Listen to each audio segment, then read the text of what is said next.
Good morning बच्चों। Last class में मैंने उपसह संयोजक यौगिकों के तुम्हें नामकरण बताया था। IUPAC नाम कैसे लिखते हैं। मैंने तुम्हें कुछ नियम बताए थे IUPAC नामकरण के। IUPAC नामकरण क्यों करते हैं कि ज़रूरत क्यों पड़ी। मान लो तुम्हें अपने माँ बाप के एक से ज़्यादा बच्चे हो तो एक ही नाम रख दें, एक जैसा नाम रख दें तो एक को बुलाओगे सब चले आएंगे। जैसे एग्जाम्पल CUACAC एग्जाम्पल लिया है मैंने। आई होप ये लास्ट क्लास में नहीं पढ़ाया हो, कोई बात नहीं। तो इसका नाम कैसे लिखेंगे मैंने बताया था। पहले धनायन का नाम, लास्ट में ऋणायन का नाम। क्या धनायन है? नहीं है। ऋणायन है? नहीं है। तो सीधा लिगेंड पे बात करते हैं तो लिगेंड का नाम लिखते हैं। ये क्या है? एसिटिल एसीटोनेटो। एसिटिल एसीटोनेटो क्या होता है? कुछ इस तरीके से होता है। C+O CH3 टोटमराइजेशन हो यानी चला व्यवता होती है। CH3 C+O CH CH3 ये होता है एसिटिल एसीटोनेटो। एसी चार्ज कितना? यदि एक प्रोटॉन लूज कर दिया जाए तो चार्ज कितना होगा? -1। कितना होगा? इस ऑक्सीजन पर। इस ऑक्सीजन व इस ऑक्सीजन द्वारा मेटल के साथ क्या बनाया जाता है? कोऑर्डिनेशन यानी उपसह संयोजक बॉन्ड बंध बनाया जाता है।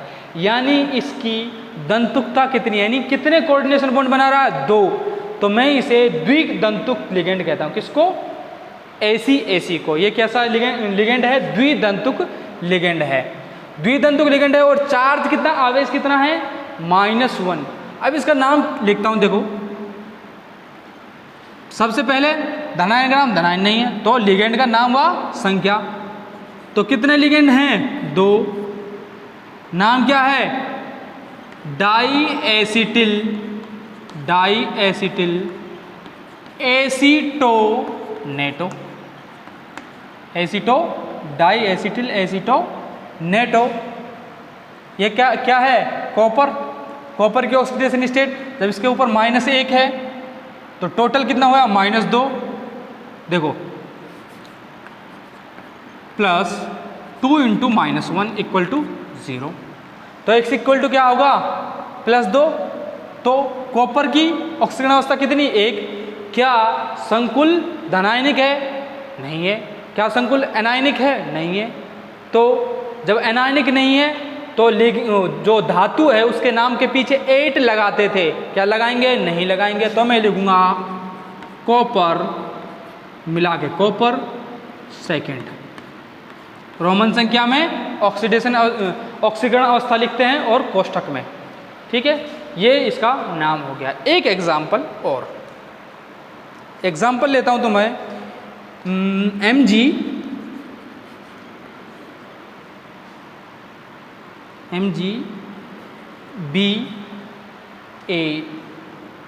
MgBaF4। ये क्या है? Ba बेरिलियम है और इसका ट्वाइस। इसका क्या है? ट्वाइस है। नाम लिखूंगा, देखो। पहले धनायन का नाम, एग्जाम्पल में वैरायटी होनी चाहिए इसलिए इस प्रकार का एग्जाम्पल लिया। यदि ऐसा लिख सकता था और सिंपल, देख लो एक सिंपल एग्जाम्पल, ये थोड़ी देर के लिए एक सिंपल एग्जाम्पल ऐसा था, हो सकता था। मैंने कहा एक एल्यूमिनियम का एग्जाम्पल है। एल्यूमिनियम का एक्वा कॉम्प्लेक्स होता है, वो एग्जिस्ट करता है। ठीक है, और Cl3 या Cl3 की जगह ऐसा करो Br3 लिख लो। Br3। जब इसका नाम लिखूंगा तो मैं क्या लिखूंगा? क्या धनायन है? नहीं। ऋणायन है? ऋणायन है और उसका नाम बाद में लिखा जाता है। तो मैं लिखूंगा डायरेक्ट लिगेंड का नाम और संख्या। तो क्या होगा? Hexa aqua. क्या संकुल एनायनिक है यानी ऋणायनिक है? नहीं है। जब संकुल ऋणायनिक नहीं है तो धातु के नाम के पीछे 8 नहीं लगाया जाता, तो मैं लिखूंगा हेक्सा एक्वा एल्यूमिनियम। एल्यूमिनियम ऑक्सीकरण अवस्था क्या होगी? +3 होगी, तो मैं लिखूंगा थर्ड। क्या ऋणायन का नाम लिखेंगे? बिल्कुल लिखेंगे। संख्या लिखेंगे ऋणायन की? नहीं लिखेंगे, तो मैं लिखूंगा ब्रोमाइड। क्या लिखूंगा? Hexa aqua aluminium third bromide. यहाँ ध्यान रखना, इसको कैसे लिखना है? मिला के लिखना है। कैसे लिखना है? मिला के लिखना है। यदि एनी हाउ ये संकुल डबल हो जाता, अब डबल होने के लिए इसे जोड़ने वाला भी चाहिए, तो मेरे पास मुझे क्या लिखना पड़ता? SO4। क्या लिखना पड़ता? SO4 का होल थ्राइस। कुछ इस प्रकार से संकुल बन जाता। लेकिन हम चीज़ों को ज़्यादा कॉम्प्लिकेटेड ना करते हुए इस एग्जाम्पल फोकस करते हैं। यदि देखो एग्जाम्पल नाम, ऑक्सीडेशन स्टेट कैसे निकालेंगे ये देख लो। ऑक्सीडेशन स्टेट BX, असल में मैग्नीशियम इन दो संकुलों से जुड़ा हुआ होता है, यानी मैग्नीशियम ऐसे जुड़ा होता है। मैग्नीशियम ऐसे, एक संकुल ये इधर, दूसरा संकुल ऐसा ही इधर, तो इस पर +2 होता है, तो एक के पास कितना जाएगा? +1, तो +1 कितना? 1 + x BA की निकालनी है, तो फ्लोराइड पर कितना चार्ज होता है? -1। देखो +4 - 1 = 0। तो बेरिलियम की ऑक्सीडेशन स्टेट कितनी हो गई?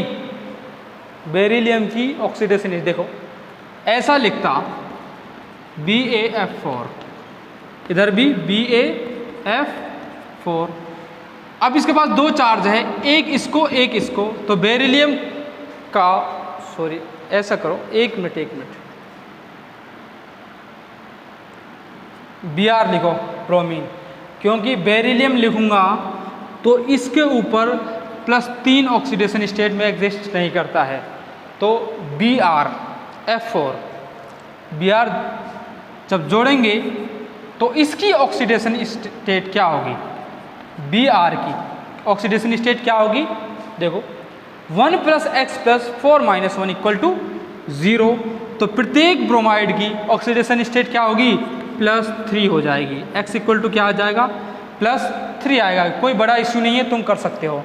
अब बात आती है नाम लिखने की। इस प्रकार संकुल होता है, नाम कैसे लिखते हैं? उधर लिखता हूं, देखो पहले धनायन का नाम, किसका नाम लिखना है? धनायन का। हमारे पास धनायन क्या है? मैग्नीशियम। कैसा धनायन है? मैग्नीशियम। उसके बाद क्या लिखना है? लिगेंड का नाम, संख्या और धातु का नाम। अब यहाँ धातु का नाम नहीं है, तो जो भी सेंट्रल एटम यानी केंद्रीय परमाणु है उसका नाम लिखना है। कंफ्यूज मत होना कि धातु कहाँ है।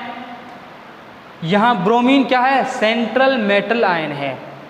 जो मैं डिस्कस कर रहा हूँ उपसह संयोजक यौगिक, उसमें जो मोस्टली एग्जाम्पल हैं वो धातु के हैं, इसलिए मैंने फॉर्मूले में लिखा था धातु का नाम और उसकी ऑक्सीडेशन अवस्था, जबकि जो उपसहसंयोजक यौगिक है वो अधातुओं के भी बनते हैं, जैसे ब्रोमीन। कंफ्यूज होने वाली कोई बात नहीं है।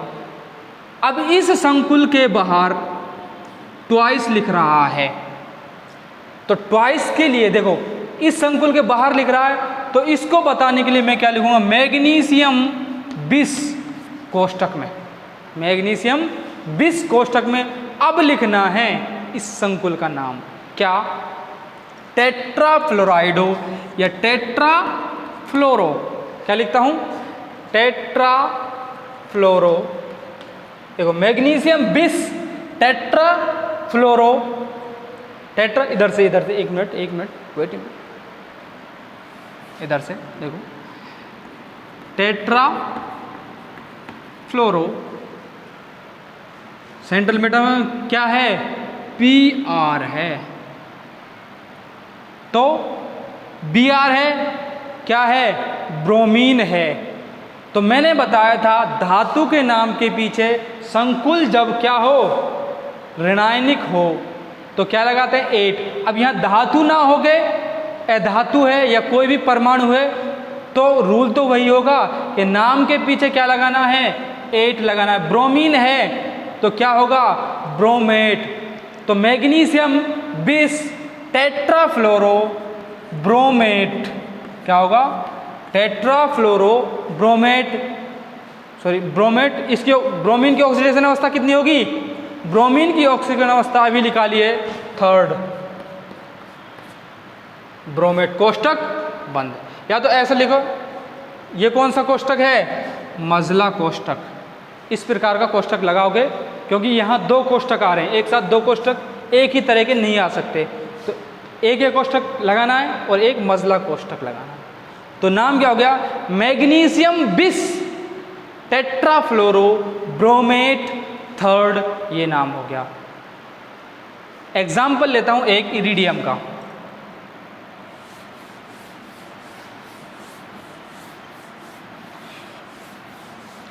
इरिडियम का एग्जाम्पल लेता हूं, और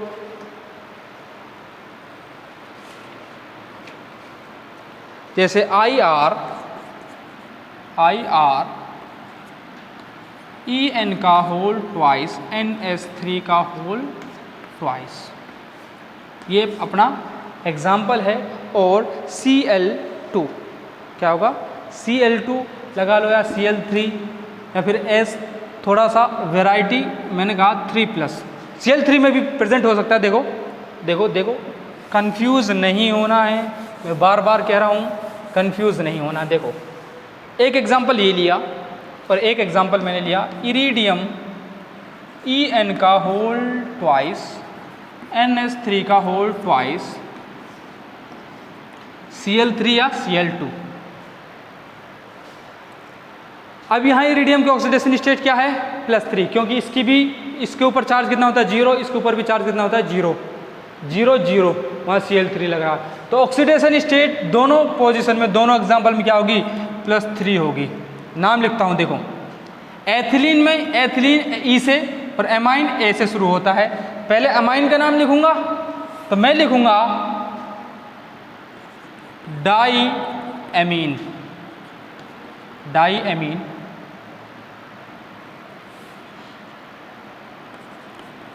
डाई एमीन 20। देखो एथिलीन डाई एमीन में डाई पहले से ही है, तो मैं लिखूंगा 20 ethylene diamine, ethylene diamine 20 ethylene diamine. देखो एथिलीन डाई एमीन कितने हैं, 2 के लिए 20। ये क्या है, संकुल कैसा है, धनायनिक है। तो ये क्या है, इरिडियम। तो इरिडियम को इरिडियम ही लिखूंगा, इरिडियम, ठीक है। इरिडियम चार्ज कितना है, 3 है, तो कोई मतलब नहीं है। और इरिडियम का ऑक्सीकरण अवस्था, यानी इरिडियम की ऑक्सीकरण अवस्था कितनी है, 3। ब्रैकेट में ये क्या है, रोमन संख्या है। अब संकुल पर कोई आवेश है, आवेश को संतुलित करने के लिए काउंटर आयन नहीं है। एग्जाम्पल ऐसा हो सकता है, देखो FeCO का होल 5 एग्जाम्पल हो सकता है। यहां ना धनायन है ना ऋणायन है, यहां आवेश भी नहीं है, यहां आवेश है, तो इसका नाम होगा पेंटा कार्बोनिल आयरन। क्या होगा, कार्बोनिल, 5 संख्या में पेंटा कार्बोनिल आयरन। आयरन की ऑक्सीडेशन स्टेट क्या है, ऑक्सीजन अवस्था क्या है, 0। क्या 0 लिखूंगा, 0 को तो ना लिखो तो कोई बात नहीं है। तो ऑक्सीडेशन अवस्था क्या हो गई आयरन की, 0। तो नाम ये क्या हो गया, पेंटा कार्बोनिल आयरन। मिला के लिखना है, मिला के लिखना, गैप नहीं देना। अब यहाँ क्या है, आवेश है, तो मैं लिखूंगा आयन। क्या लिखूंगा, आयन। ये इसका नाम हो गया। अब यहाँ इन दोनों एग्जाम्पल में डिफरेंस क्या है? यहाँ 3PS लिख रहा है, यहाँ Cl3 लिख रहा है। नाम यहाँ से यहाँ तक वही होगा जो ऊपर इसका है, इसका एक ही नाम होगा। इसका नाम भी क्या होगा? डाईएमीन बिस डाईएथिलीन, सॉरी एथिलीन डाईएमीन। मैंने क्या कहा? दोबारा रिपीट कर रहा हूँ, diamine bis ethylene diamine iridium third. Oxidation state क्या है? +3 है, एक्स मेथड से निकाल लेना। इरिडियम थर्ड ब्रैकेट बंद। अब यहाँ क्या है? ऋणायन है, तो ऋणायन का नाम लिखूंगा, तो मैं लिखूंगा क्लोराइड। क्या ऋणायन की संख्या बताते हैं? नहीं बताते। तो आयन के जगह क्या लिखूंगा? क्लोराइड लिखूंगा। नाम कैसा होगा? एग्जैक्टली ऐसा होगा। सिर्फ यहाँ इसमें आयन, इसके नाम में क्या आएगा? आयन, और इसके नाम में क्या आएगा? क्लोराइड आएगा। मैंने कहा था जब तुम आवाज दोगे क्या? डाईएमीन बिस एथिलीन डाईएमीन एरिडियम थर्ड क्लोराइड आओ, किसको आवाज दोगे? दोबारा रिपीट कर रहा हूं, डाईएमीन bis ethylene diamine iridium third chloride को आवाज दोगे तो ये कंपाउंड आएगा, ये नहीं आएगा। डिफरेंस कितना है? थोड़ा सा डिफरेंस है। इनकी शक्ल में, इनके फेसेस में कितना अंतर है? थोड़ा सा है। जब इसको बुलाओगे तो यही आएगा, ये नहीं आएगा। इसलिए IUPAC नाम इम्पोर्टेंट है। IUPAC नाम लिखना इम्पोर्टेंट है। एग्जाम्पल में कितने ही करा दूं, कितने ही करा दूं, लेकिन एग्जाम्पल से क्लियर हो गया। क्या?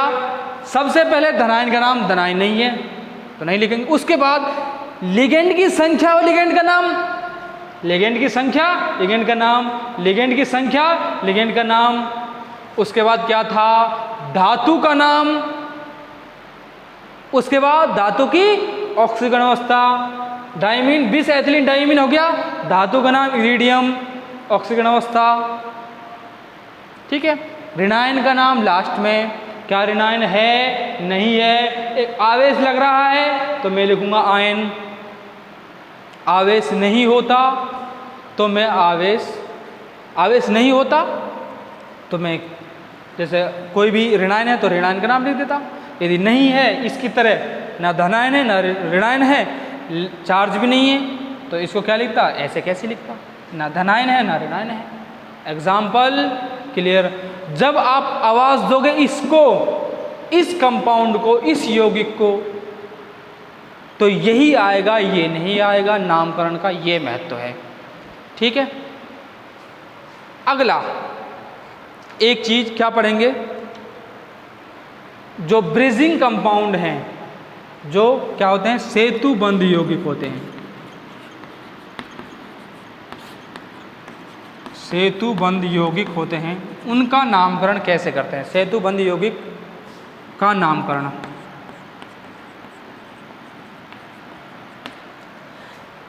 आज के लिए ज़्यादा इस टॉपिक को नेक्स्ट क्लास में स्टार्ट करूँगा, टाइम कम है, वीडियो काफ़ी लंबी हो चुकी है।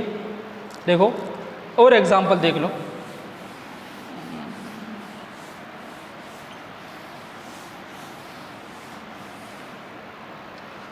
और एग्जाम्पल जैसे क्रोमियम का एक्वा कॉम्प्लेक्स है Cr, H2O का होल 4 Cl2, Cr H2O का होल 4 Cl2,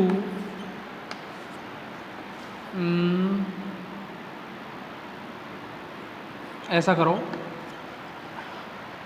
ये क्या है? Nitrate.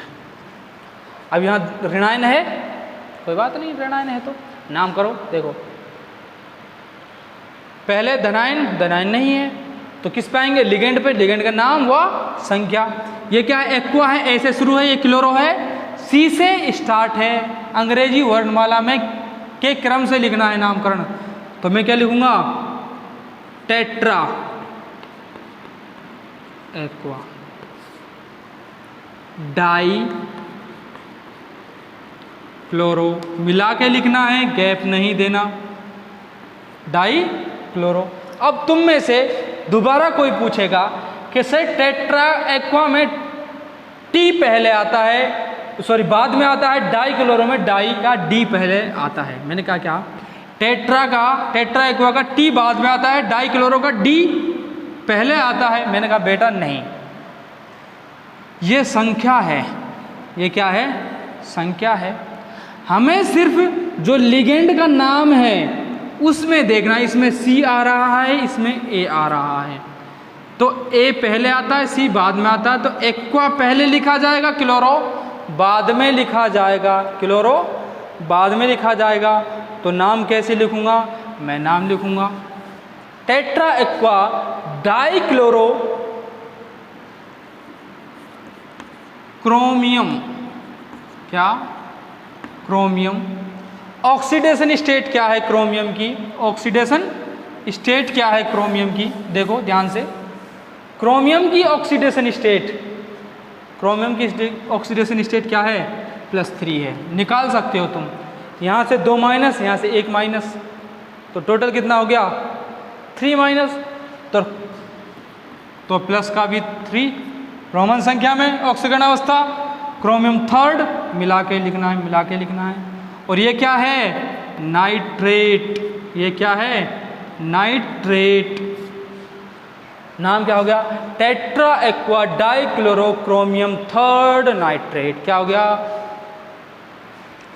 Tetra aqua die chloro chromium 3rd nitrate, ये इसका नाम हो गया। एग्जाम्पल बहुत हैं, मैंने तुम्हारे लिए डीपीपी का अरेंजमेंट किया है, डीपीपी मैं इंक्लूड करूँगा, जैसे पीडीएफ वगैरह अपलोड की जाएंगी, तो मैंने बहुत सारे क्वेश्चन दिए हैं।